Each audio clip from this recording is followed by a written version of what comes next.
Under Falling Skies. This is a solitaire game. It can also be played cooperatively by multiple players making all the decisions together. It is a game of alien invasion. We are the defenses of the Earth, and we're going to use dice placements in particular to activate actions and tries to stop the aliens before it is too late. I reviewed a free print and play version of this game a couple of months ago at the beginning of the pandemic of 2020. Little did I know at the time that they were planning to have a professionally printed version, which is what I'm going to show you today. So not only are the components professionally printed now, and they look pretty nice, as I will show you, there's also another major change from the free print and play version, which is now the game comes with a campaign system. With a campaign system, meaning that when you open the box, some of the components are available immediately for you to play with as you start playing. Then as you continue to play, you will unlock multiple scenarios, and there are several bundles of components in the box. As you can see, they are tied together this way, and so you will open them and reveal the components as you go. This weird thing here that you see blurry, no, your eyes did not go crazy. This is a demo copy that the publisher sent me precisely so I could show you the bundles to give a sense of what they are without giving you spoilers. The copy that actually played is this one, and so I can tell you the experience of playing the game, the kind of game that you will find if you buy a copy, without giving you spoilers. Because like in a legacy game, the scenarios will add new components, new rules. Each chapter of the campaign, so each bundle has a page like this one, as a cover, like a comic book, and then, oops, no surprise, no spoilers there. Under that, you will find components. So there is a story that does unravel as you play the scenarios, and that is fun. However, differently from the legacy system, well, I'll tell you true. You get more value for your money because nothing is destroyed. So all of the components that you unlock as you play the campaign, the first time you find them, you'll have the joy of seeing the overarching, the developing narrative, but then they all stay usable. So actually once you're done with the campaign, you can play the campaign again and or play any standalone game, but using any and all of the components that you find there, mixing and matching any way you want. So really great idea here that you have a campaign that you play with all the narrative surprises of a campaign, but it does not consume the game. It does not reduce the playability of the game. Actually, it increases it over time because, again, you get more game components.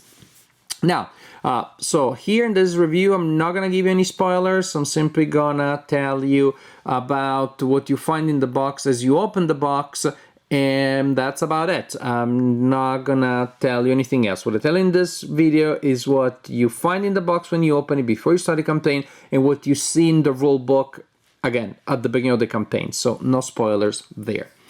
So the board, well, the play area is made of several tiles that you place in a column like this to represent the mothership. There's a tile that will move down during the game and it will be bad. It is double-sided. On one side it has, as you can see, a player right there, or if you're familiar with the game and you want more of a thematic experience, then you flip the tile to the other side. It simply shows the mothership. Here we have some alien ships, really cool transparent miniatures that will move down along these columns.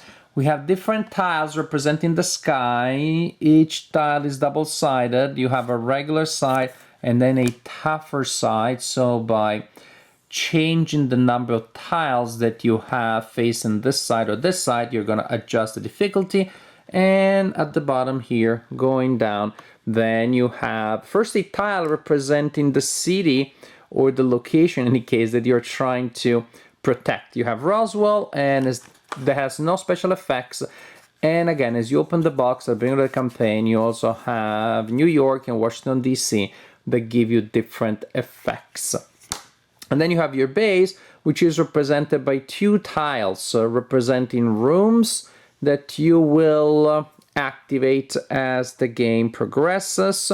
You have tracks here, energy, life points, hit points, the kind of thing that the track that goes down as your base takes hits, and if it goes down to the bottom, you lost the game. You also lose the game if the tile representing the mothership moves down up to this area here. How do you win the game? But through research, of course. Science only will save us from alien invasions. And so you have a track here representing research, representing science, and you will be moving or trying to move this marker up that track. If you're able to bring the marker to the top of the track before any of those two situations that I described happen, those will make you lose the game. Well, if you're able to bring the research all the way up there before the mothership is too low or before you lose your base, then you win the game. You will use dice placement to perform your actions, and you have these 5 dice. 3 are gray and 2 are white, and that matters. It's a dice placement game, so at the beginning of each turn, you roll the dice, and then you will place your dice in the rooms of your base that you see here. Also, different tiles from the beginning already to give you different combinations on how you create your base, which gives you different rooms in different positions.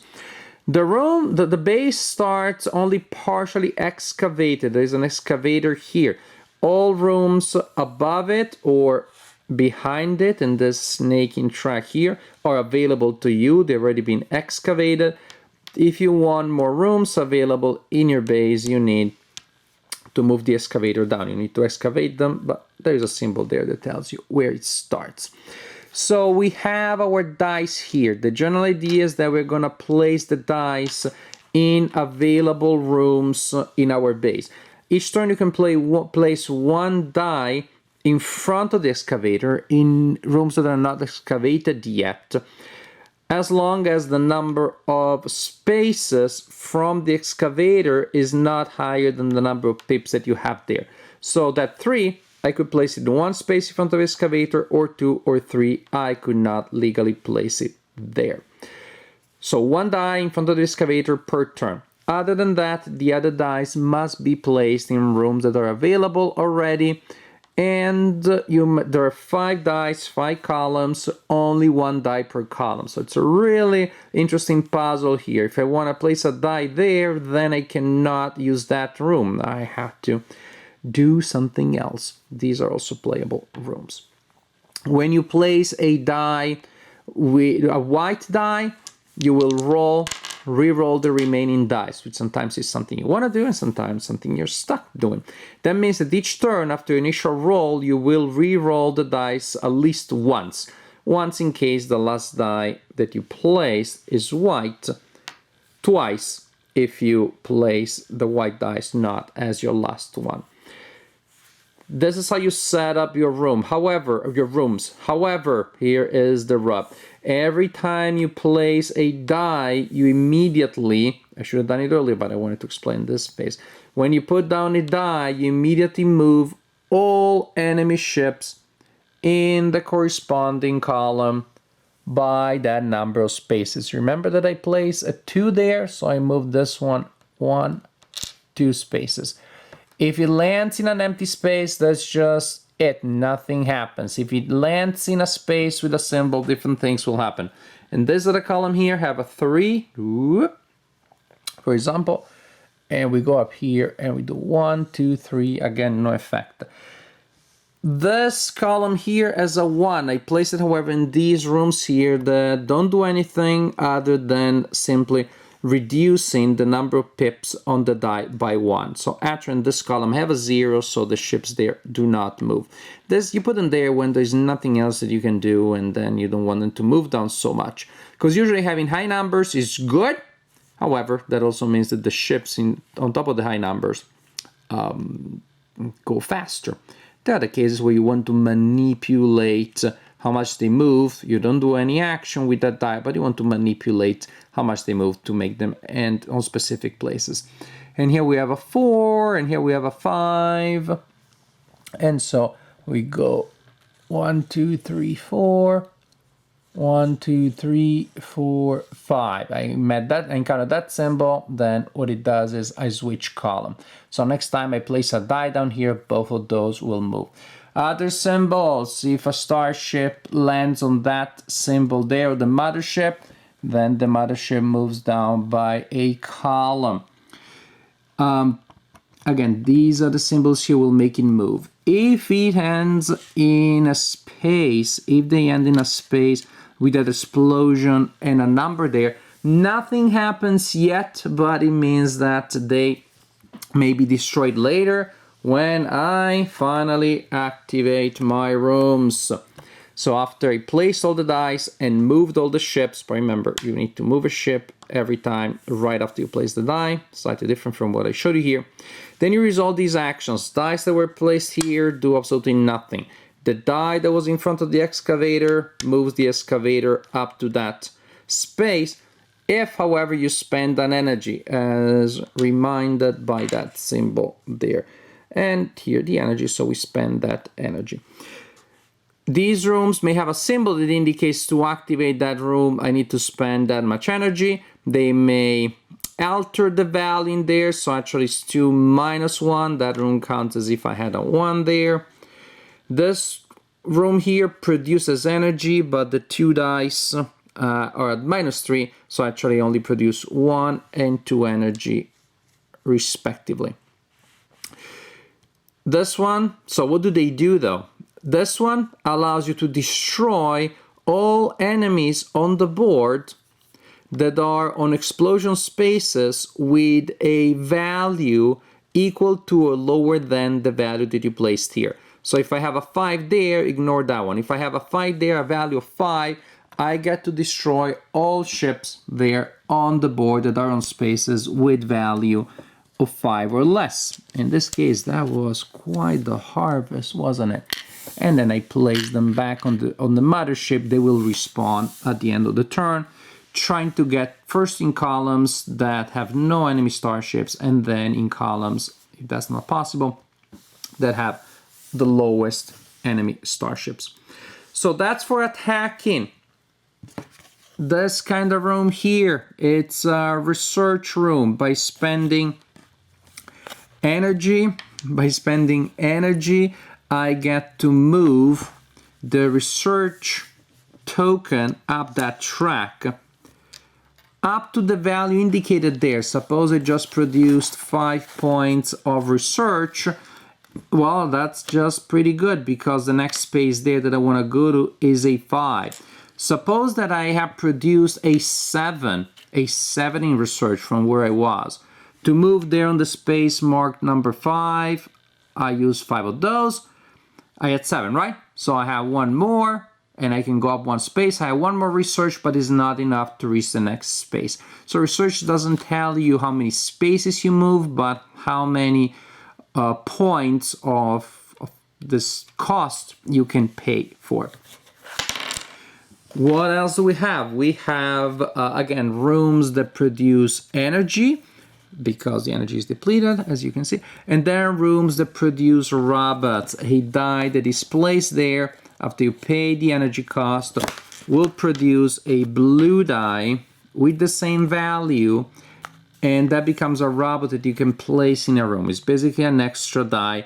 You can then activate the room as normal. That also means paying the cost and applying penalties. And after you use the robot there, you reduce the value of the die. So after a while they will lose value. But I found that especially robots in defensive positions can be particularly powerful, or just stuck there making energy for you.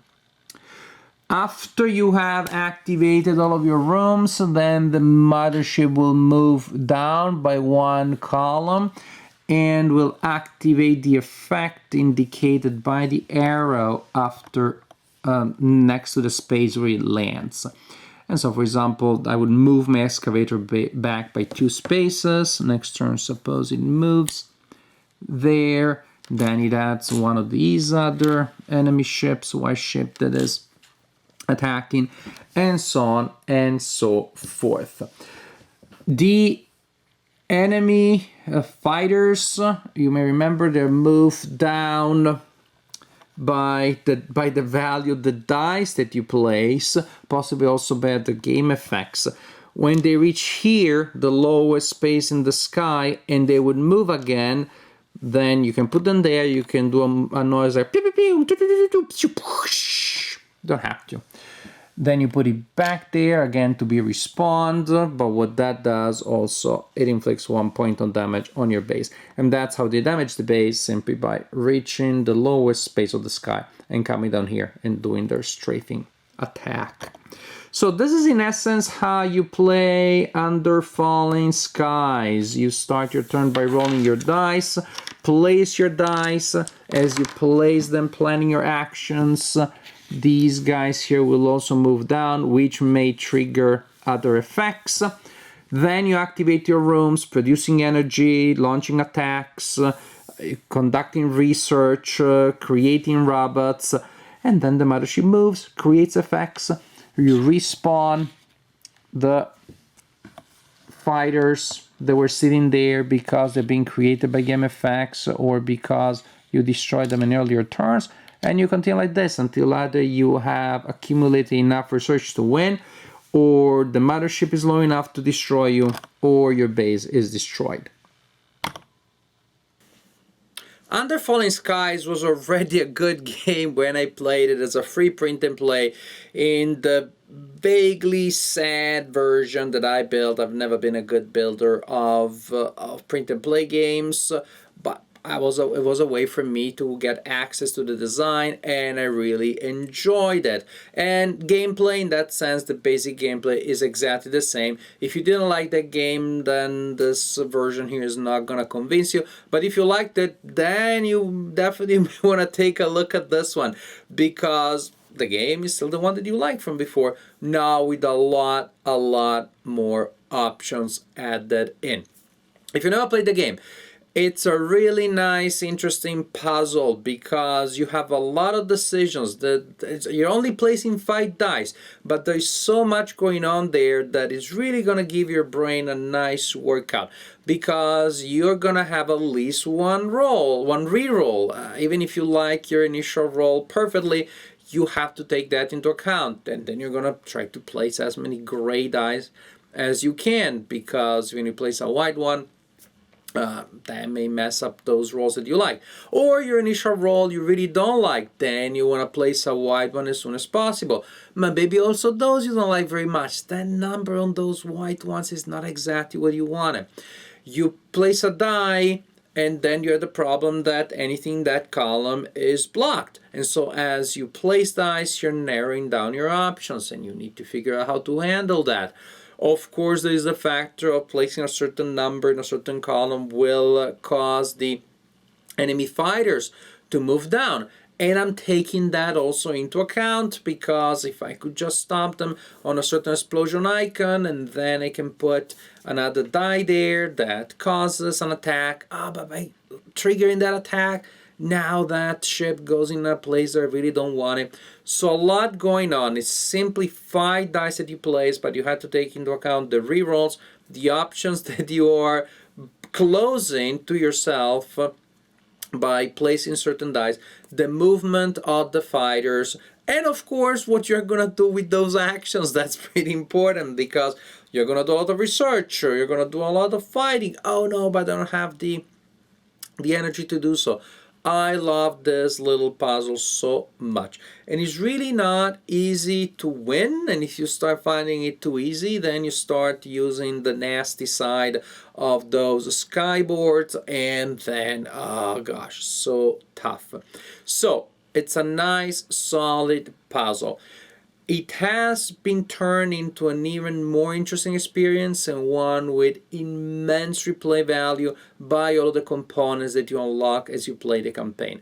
And I have to tell you, when I started, I felt that the campaign idea was a little bit gimmicky. I was happy to have a version of the game with so many more options, so much replay value, so much customization.